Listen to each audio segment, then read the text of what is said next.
앞서 신명기 20장에서는 전쟁과 같은 상황에서 하나님의 백성이 자비를 나타내라 는 말씀을 가르쳤습니다. 오늘 말씀 22장에서는 일상에서 하나님의 성품을 나타내는 인간다운 삶을 살라라고 가르칩니다.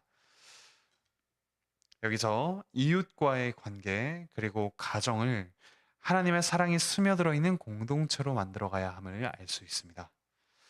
먼저 1절부터 5절을 보시면 성도는 다른 사람의 소와 양이 길을 잃은 것을 발견하면 주인을 찾아주라고 합니다. 누가 주인인지 모른다면 주인을 찾을 때까지 그 가축을 보호해 주어야 합니다. 이웃의 소와 양이 길에 넘어져서 움직이지 못한다면 일어나도록 도와야 합니다. 그런데 여기서 핵심은 동물 보호, 가축이 아니라 이웃입니다. 3절에서 이웃의 옷을 포함한 잃어버린 물건이 있다면 적극적으로 보호해주는 것, 그것이 오늘 말씀의 취지라고 합니다.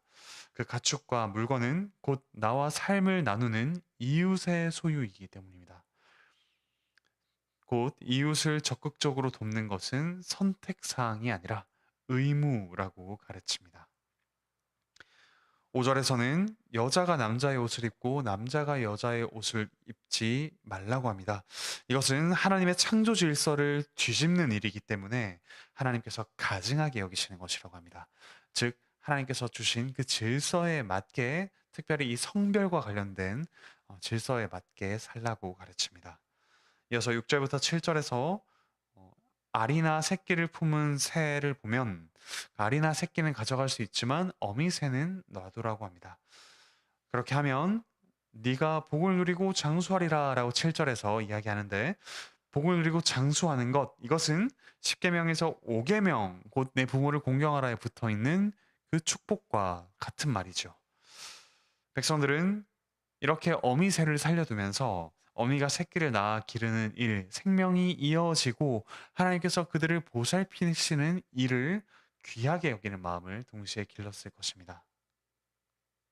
8절에서는 지붕에 난간을 두어서 이웃의 생명을 지키라고 합니다.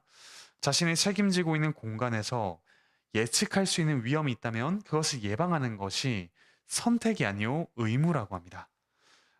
우리 집 지붕에 난간을 설치하지 않아서 누군가가 떨어지고 또 다치는 일이 없도록 해야 할 것입니다. 그것은 비단 우리 집의 지붕뿐만 아니라 여러 가지 내가 걸어 다니고 생활하고 말하고 하는 모든 일에서 이웃을 다치지 않도록 배려하는 것, 신경 쓰는 것이 필요합니다. 만약에 그렇게 다치는 일이 발생한다면 그것은 8절에 나오듯이 자기 집에 피를 두는 일이라고 합니다.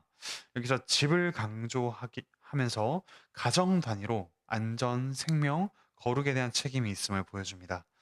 곧 생명과 안전을 개인의 문제로 보지 않고 공동체의 관점에서 보도록 합니다. 이어서 9절부터 11절에서는 이질적인 것을 섞어서 만들거나 또 섞어서 행하는 것을 금합니다. 포도원에 두 개의 종자를 함께 심지 말아야 합니다. 그리고 소와 나귀를 함께 멍에 지어서도 안 됩니다. 양털과 배실을 섞어 짜지도 말아야 합니다. 씨를 뿌리고 밭을 갈고 옷을 짜는 이런 일상에 섞여서 하는 일이 있어서는 안 된다고 합니다.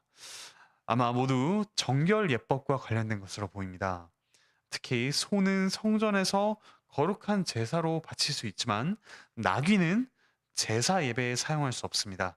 이렇게 두 짐승을 함께 멍에를 매게 하면 성전에서 드리는 제사의 거룩함에 대한 생각이 흔들릴 수 있습니다. 일상에서 그런 구별이 사라지는 것이죠.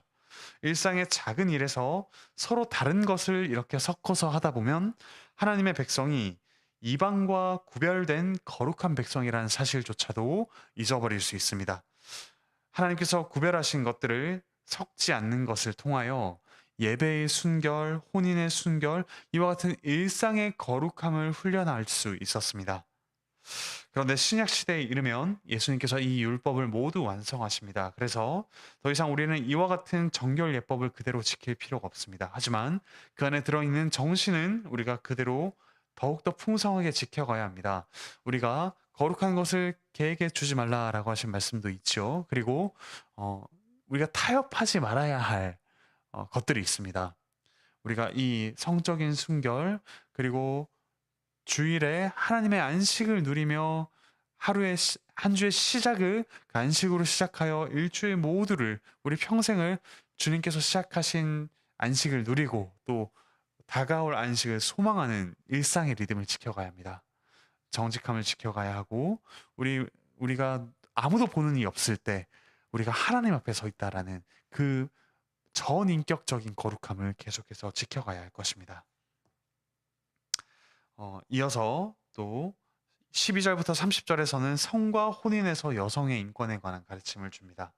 혼인한 지 얼마 되지 않은 남편이 아내의 순결을 의심하는 경우가 생길 수 있습니다. 이런 일은 곧 성읍 장로의 공적인 재판에 따라 결정하도록 되어 있습니다. 하나님의 나라, 특히 구약 교회에서 가정의 문제는 개인의 문제, 그 가정만의 문제가 아니라 교회 전체의 문제였습니다.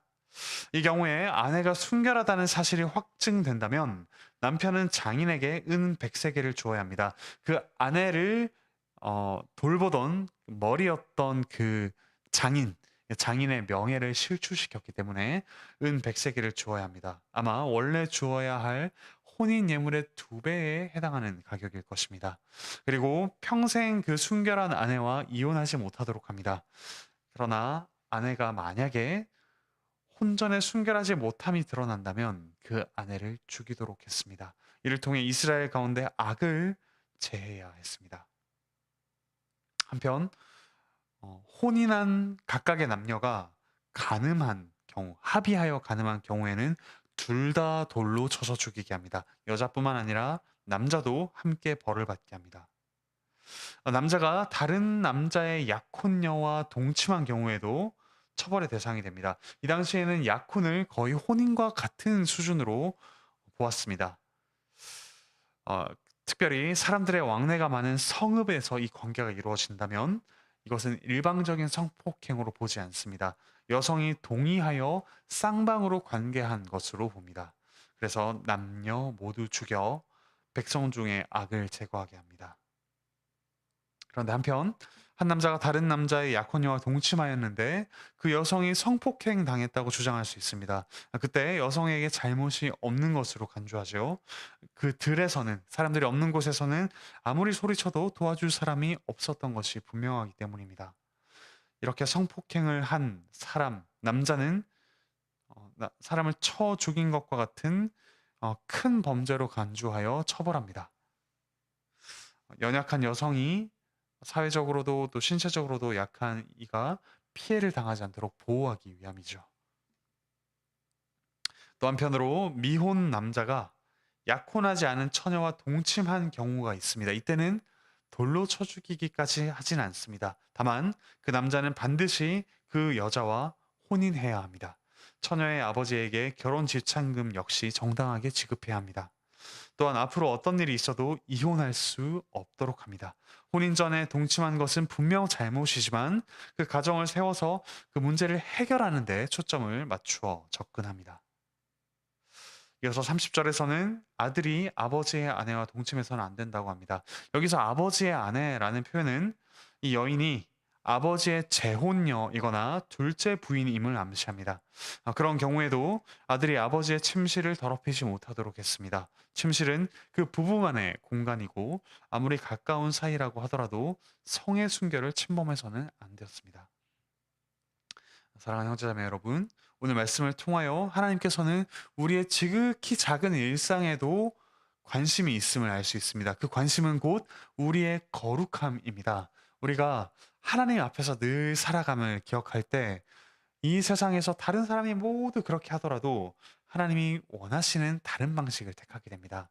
모두가 그렇게 하잖아. 이것이 무엇이 잘못이야. 라고 핑계를 대지 않습니다. 곧 하나님이 기뻐하시는 것을 우리도 기뻐하며 때로는 우리 이익에 반하더라도 우리 욕망이 다른 것을 가리키더라도 하나님 앞에서 거룩하고 순결하게 살아갑니다. 특별히 오늘 말씀에서는 이 생명 그리고 순결과 관련된 가르침을 주시오. 이 세상, 오늘날의 세상에서는 특별히 이 성적인 순결이 가장 크게 우리의 거룩함을 발견할 수 있고 실천할 수 있고 또한 보여줄 수 있는 현장이 됩니다.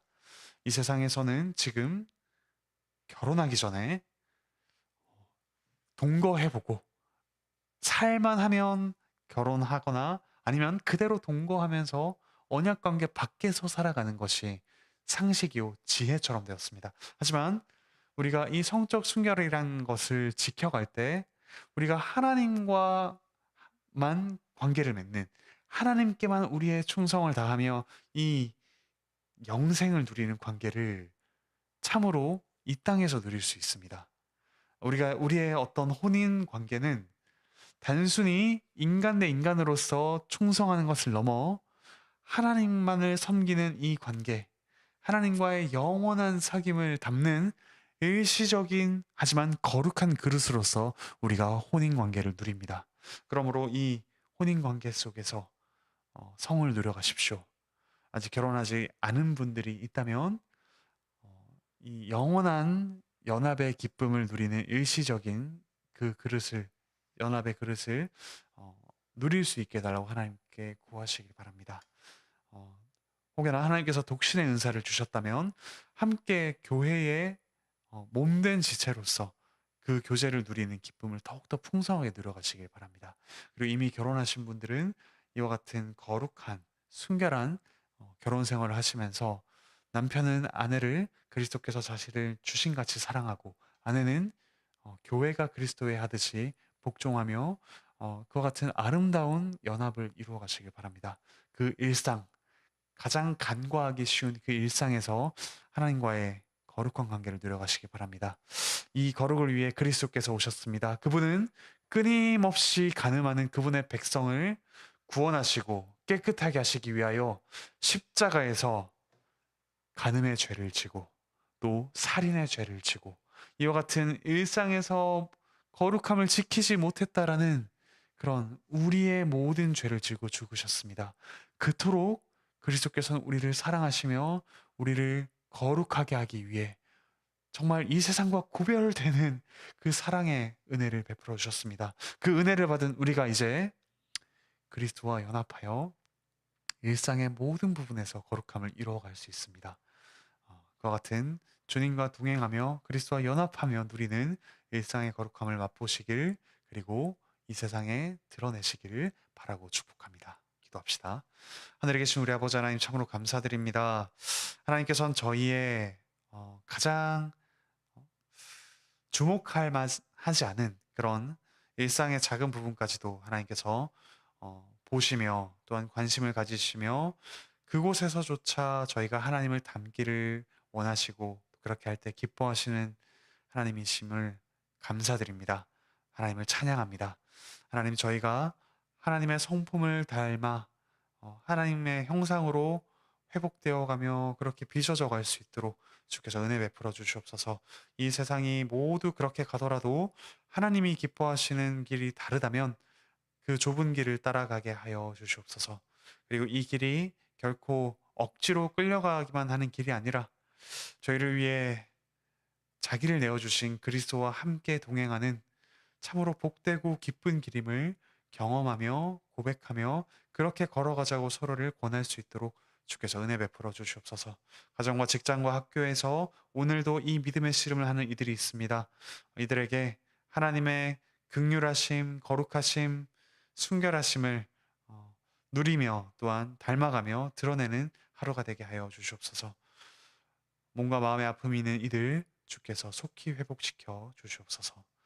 감사드리며 예수 그리스도의 이름으로 기도합니다. 아멘.